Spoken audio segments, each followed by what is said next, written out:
Bonjour et bienvenue à votre émission Langue fourchue.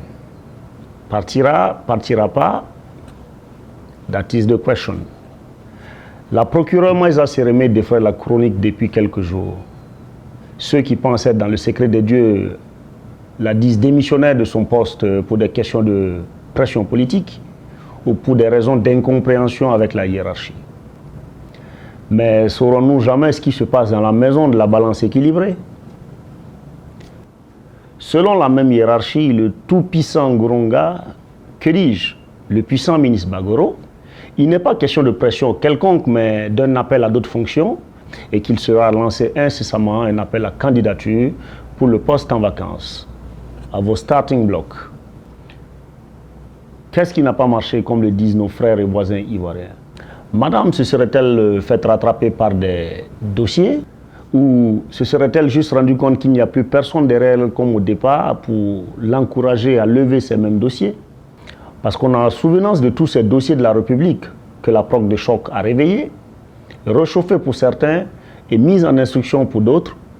Entre autres dossiers, il y a la fusillade de la radio-télédiffusion du Burkina pendant la période de l'insurrection populaire qui a vu le départ du président Compaoré.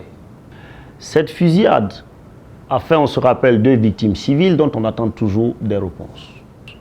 Et la justice indépendante de notre pays avait demandé des comptes à l'ex-premier ministre Yacouba Isaac Zida, car c'était sous sa présidence que ces événements s'étaient déroulés. Je rappelle au passage que cette période trouble de notre histoire a connu de tout aussi troublants présidents autoproclamés, dont une première dans le pays des hommes intègres, une présidente. Suivez mon regard. Chapeau bas, madame.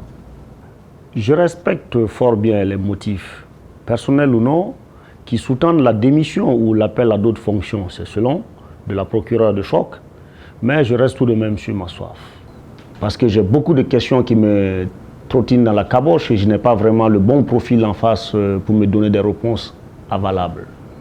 Si pour deux mots, un ancien président peut être cité à comparaître ou mis en examen pour parler comme nos cousins les Gaulois, pourrait-on s'attendre logiquement à la mise en examen du président Kaboré, sous le mandat duquel près de 200 personnes sont tombées à Yirgou et quelques 60 autres à Ban et j'en passe? Tout cela bien sûr dans le respect des procédures et au nom de l'indépendance de la justice bien sûr. Comme le préconise l'oncle Jean-Baptiste Ouédraogo à son passage à la barre du procès du putsch manqué, ne vaudrait-il pas mieux un pardon général comme à une autre époque, que les familles de ces malheureuses victimes sachent un jour ce qu'il s'est réellement passé?